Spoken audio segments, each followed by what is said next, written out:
Oui, eh bien j'étais issu d'une famille en tout cas maghrébine, musulmane, et nous sommes en France pour des raisons économiques, et j'habitais un quartier populaire.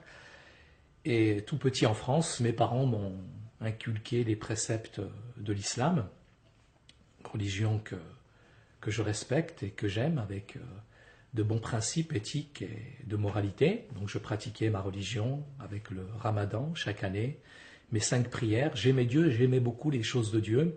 Et je recherchais en tout cas Dieu ardemment au plus profond de mon cœur. Je suis issu d'une famille nombreuse de 11 enfants. Et nous pratiquions donc notre religion avec respect. Et au fond de moi-même, j'aspirais vraiment à avoir une véritable relation concrète, palpable avec Dieu. Et souvent, dans mes prières, je demandais à mes parents de me décrire en quelque sorte le paradis. Et souvent, mes parents n'avaient peut-être pas les mots pour me décrire le paradis, alors qu'à l'intérieur de moi-même, il y avait cette recherche vraiment profonde d'une vraie relation personnelle avec Dieu. Et dans ma famille, il y avait aussi, je dirais, des circonstances qui faisaient qu'il y avait des scènes un petit peu difficiles, je dirais, un contexte familial un petit peu difficile, avec, je dirais, parfois des scènes de violence qui m'affectaient, mais qui ont développé en tout cas en moi cette recherche ardente de Dieu. Et c'est tout petit, à l'âge à peu près de 12 ans, où j'étais dans ma chambre, où j'ai vraiment crié à Dieu. Je disais à Dieu, Ya Rabbi, fina huwa tariq. Et vraiment, au plus profond de mon cœur, j'aspirais à cette relation personnelle avec Dieu. Et au plus profond de mon cœur, j'ai eu cette voix qui n'était pas audible, mais qui a dit à l'intérieur de moi-même, un jour, tu vas connaître la vérité. C'est peut-être un an plus tard, que ma sœur a osé, en fait, nous dire à la maison, subitement un soir, devant mes grands frères, devant tout le reste de la famille, qu'elle était devenue chrétienne. Ça a été un choc. Un choc pour nous qui sommes d'un arrière-plan musulman. Ça a été un choc dans le sens où c'est presque une trahison. Ça a été très douloureux, très difficile. On peut imaginer toutes sortes de choses, mais qu'une fille, en plus une fille musulmane, devienne chrétienne, ça a été vraiment la claque. Alors mes parents ont essayé de raisonner ma sœur en lui disant que c'était une séduction et que cette religion chrétienne n'était pas la bonne et que le Coran était le dernier des messages. Et il est vrai que ma sœur dégageait quelque chose qu'on ne comprenait pas. Il y avait quelque chose en elle qui nous a bouleversés, cette foi qu'elle avait, ce rayonnement qu'elle avait à l'intérieur d'elle-même et cette conviction que Yasou al-Masih wa tariq wa al-haq wa al-hayat. Elle était convaincue que Jésus était le chemin, la vérité et la vie. Il est vrai que cette conviction qu'elle avait elle-même nous a un petit peu plus ou moins perturbés. Et moi-même, personnellement, j'avais l'âge d'à peu près 14 ans, j'étais complètement perturbé par ma sœur, par cette foi qu'elle dégageait en elle-même. Et j'ai fait mes propres recherches, à mon tour, en me disant, est-ce que c'est Mahomet ou est-ce que c'est Jésus ? Est-ce que c'est le Coran ou est-ce que c'est la Bible? Qui a la vérité? Pour moi-même, le fait que ma sœur soit devenue chrétienne avec une telle conviction, je me suis dit, il y a quelque chose, c'est pas possible. Donc j'ai fait mes recherches personnelles en essayant de trier, en essayant de trouver les avantages, les inconvénients des deux religions, et j'ai essayé de discuter avec les chrétiens, avec des pasteurs, mais il n'y a personne qui m'a convaincu. Issu d'une famille musulmane, mon père m'avait toujours appris en France, à me méfier, à pas me laisser séduire par des mots, par des personnes. Mais je dirais que la personne qui m'a réellement convaincu, c'est la personne de Ruh al-Qudus, c'est la personne du Saint-Esprit. Et tout petit, à l'âge de 14 ans, j'ai réalisé que Jésus c'était le Sauveur. Et je dirais que ça a été le trou noir, entre 14 ans et 21 ans. Pour moi, ça a été une période difficile, où j'ai commencé à jouer un baby-foot dans un bar, et j'ai terminé en fait en discothèque.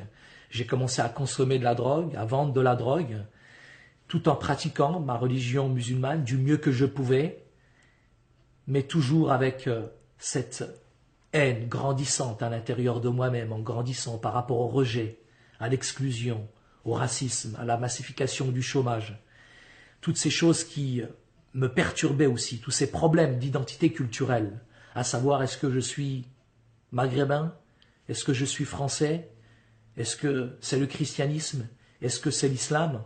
On fait toutes sortes de choses qui perturbent les jeunes qui sont en France, deuxième et troisième génération. Et c'est un soir en rentrant de Paris où je n'avais plus de relation avec mes parents, avec mes petits frères et sœurs. J'étais de plus en plus violent, de plus en plus raciste aussi à l'intérieur de moi-même par rapport à tout ce rejet dans cette société occidentale qui, en tout cas, me le faisait sentir, qui me le faisait voir. Et en rentrant ce soir-là de Paris à la maison, ma sœur avait toujours laissé une Bible à la maison. Et j'ai pris cette Bible par hasard et je suis tombé sur un passage par hasard qui disait comme ça. Mais le hasard, c'est un train que Dieu prend pour passer incognito.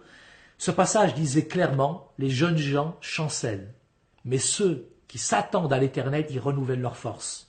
Je ne suis pas un mystique, un soufi, mais j'ai été vraiment envahi de la présence de Dieu. J'ai vraiment réalisé à quel point Allahu mahabba, à quel point Dieu est amour, à quel point Dieu m'aimait, malgré tous les péchés, malgré toutes les choses que j'avais commises, parce que le péché, pour moi, c'est pas simplement voler, mentir, tricher, commettre des choses qui sont mauvaises, c'est très grave ces choses-là, mais le pire des péchés que j'ai réalisé ce soir-là, c'est que je me suis détourné de Jésus, je me suis détourné de Dieu, en prenant mon propre chemin.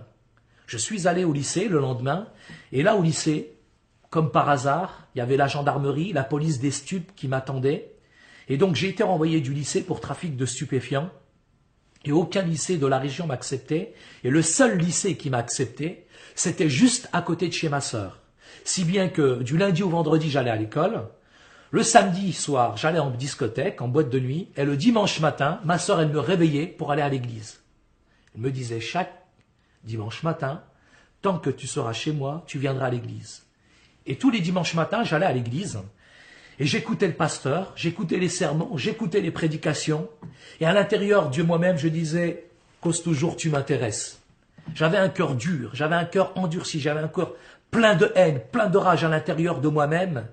Et souvent, à la fin du culte, j'allais voir ma sœur et je lui disais, mais pourquoi tu as dit et tu as raconté telle scène et telle scène de ma vie au pasteur? Ma sœur, elle me disait, Saïd, je lui ai rien dit au pasteur. Je dis, mais pourquoi il a dit ça ce matin au culte alors?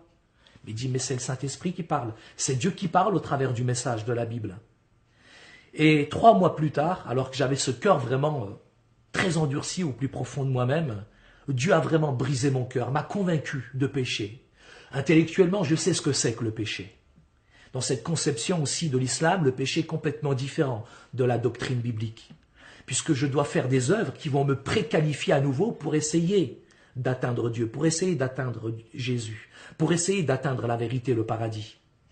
Alors que dans le christianisme, dans l'évangile rompt complètement avec ces choses-là. J'ai réalisé une chose, c'est que la religion, elle blanchit la surface, mais l'évangile lui transforme l'intérieur. La religion, c'est de bons principes de moralité, alors que l'évangile, c'est une divine proclamation. La religion, toutes les belles religions nous prennent, mais elles laissent l'homme, elles laissent Haït tel qu'il est. Mais quand la puissance de l'évangile pénètre dans un cœur, il fait véritablement de nous ce qu'on doit être. Et là, j'ai réalisé que Dieu et la religion sont diamétralement opposés. Je respecte toutes les belles religions, toutes les grandes religions, mais pour moi, Dieu et la religion sont deux choses différentes. J'ai réalisé que l'évangile, c'est une relation concrète et palpable avec Dieu. Et ce soir-là, j'ai pleuré. J'ai pleuré sur ma misère. J'ai pleuré sur toutes les choses que j'avais commises qui étaient mauvaises. Tout le mal que j'avais fait à ma famille. Tout le mal que j'avais commis à l'extérieur aussi. Il est vrai que je montrais toujours les gens du doigt, mais là, Jésus m'a demandé de regarder à l'intérieur de mon cœur. Mais j'ai vraiment pleuré pendant des heures sur ma misère. Quand c'est vraiment le Ruh al-Qudus, quand c'est vraiment le Saint-Esprit qui nous convainc à l'intérieur de nous-mêmes, c'est quelque chose de merveilleux. Et je crois que pour moi, en tant qu'ex-musulman, aujourd'hui, la plus grande des choses, c'est d'avoir réalisé que Jésus était le Sauveur, mais qu'il était aussi le Seigneur de ma vie. Et que lui seul, qui était parfait, pouvait prendre mes péchés, mes erreurs, au travers de Dam al-Masih, au travers de son sacrifice. Là, j'ai pu me réconcilier avec mes parents, avec l'extérieur. J'avais commis beaucoup de choses qui étaient mauvaises. Et j'ai dû me réconcilier avec beaucoup de personnes. Et plus je demandais vraiment à Dieu de me montrer tout ce que j'avais fait, plus Dieu me montrait le mal que j'avais fait. et plus j'allais me réconcilier. J'étais aussi me réconcilier avec mon père. J'avais beaucoup de haine, beaucoup d'amertume envers mon père par rapport à toutes sortes, je dirais, de scènes violentes que j'ai vues à l'intérieur de la maison, qui m'avaient troublé, qui m'avaient affecté même psychologiquement. Et je suis allé voir mon père et ça a été vraiment difficile pour moi, mais Dieu m'a donné la force. Jésus m'a donné l'amour à l'intérieur de mon cœur. Mais Jésus m'a appris à développer une communication, une intimité avec Dieu. Et aujourd'hui, si j'ai une relation avec ce Père céleste, c'est grâce à Jésus, à son sacrifice, à ce qu'il a accompli sur le bois du Calvaire.